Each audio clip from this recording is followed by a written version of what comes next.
जानकी वल्लभ विजयते। नमो राघवाय।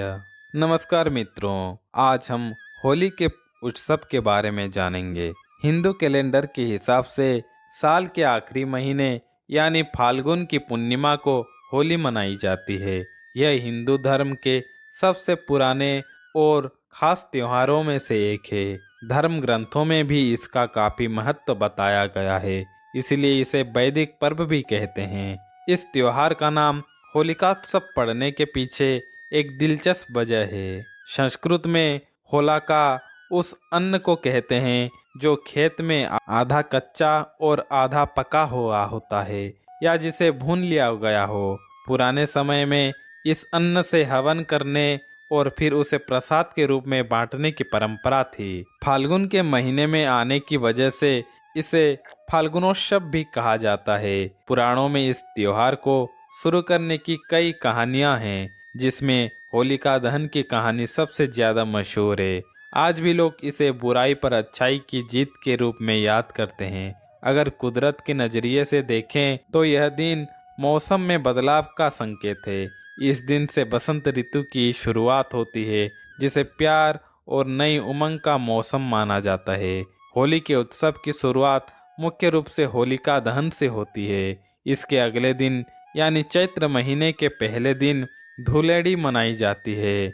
भारत के कई हिस्सों में रंगों का यह सिलसिला पंचमी तक चलता है। भारतीय समाज में होली भाईचारे और एकता का त्योहार है, जहां बच्चे, बूढ़े, स्त्री और पुरुष सभी भेदभाव भुलाकर पूरे जोश के साथ इसे मनाते हैं। वैसे तो होली से जुड़ी कई कहानियां हैं, इसके साथ एक और बेहद खास कथा प्रचलित है। आप में से ज्यादातर लोग भक्त प्रहलाद जी की कहानी के बारे में थोड़ा बहुत तो जानते ही होंगे। यह प्रसंग उसी का एक हिस्सा है। आज हम इस कहानी को यहाँ संक्षेप में समझेंगे, ताकि हमें होली के पीछे का असली संदेश समझ आ सके।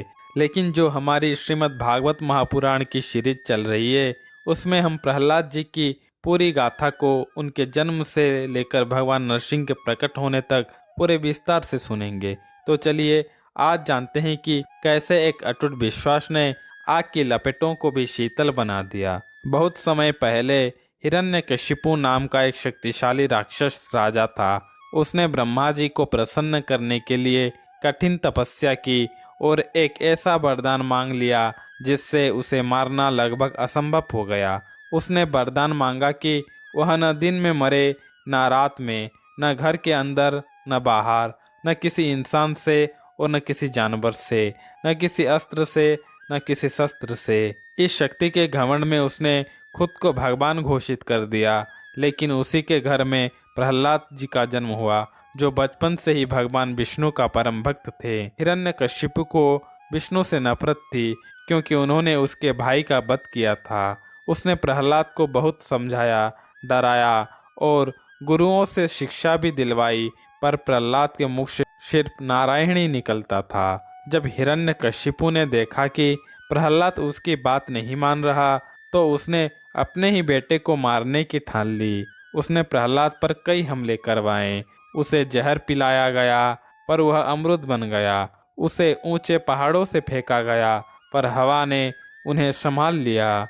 जहरीले सांपों और हाथियों के सामने डाला गया, पर किसी ने उन्हें नुकसान नहीं पहुंचाया। प्रहलाद जी हर बार मुस्कुराते हुए बच जाते, जिससे हिरण्यकशिपु का क्रोध बढ़ता ही गया।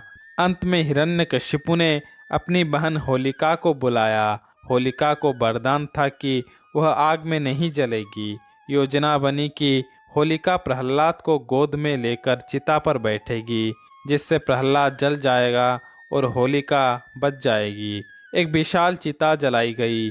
होलिका ने अपनी जादुई चादर ओढ़ी और प्रहलाद जी को लेकर आग में बैठ गई।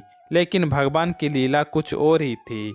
जैसे ही आग की लपट तेज हुई, हवा चली और वह चादर होलिका के शरीर से उड़कर प्रहलाद जी पर आ गिरी। होलिका जलकर राख हो गई, जबकि प्रहलाद जी आग के बीच सुरक्षित बैठे थे। यह बुराई पर अच्छाई का पहली बड़ी जीत थी, जिसे आज हम होलिका दहन के रूप में मनाते हैं। होलिका की मृत्यु से हिरण्यकशिपु बौखला गया उसने प्रहलाद को महल के एक खंभे के पास ले जाकर गरजते हुए पूछा, कहाँ है तेरा भगवान? क्या इस खंभ में भी है? प्रहलाद जी ने शांति से जवाब दिया, हाँ पिताजी, वह हर कण में है। क्रोध में आकर राजा ने जैसे ही खंभे पर प्रहार किया, खंभा फट गया और उसमें से भगवान नरसिंह प्रकट हुए। उनका आधा शरीर शेर का था और आधा मनुष्य का। उन्होंने हिरण्यकश्यपु के वरदान का मान रखते हुए उसे संध्या के समय महल के दहलीज पर अपने जांघों पर रखकर अपने नाखूनों से मार डाला। इस तरह अधर्म का अंत हुआ और प्रहलाद जी की भक्ति की जीत हुई। प्रहलाद जी को राजा बनाया गया और राज्य में फिर से शांति और धर्म की स्थापना हुई। नमो राघवाय।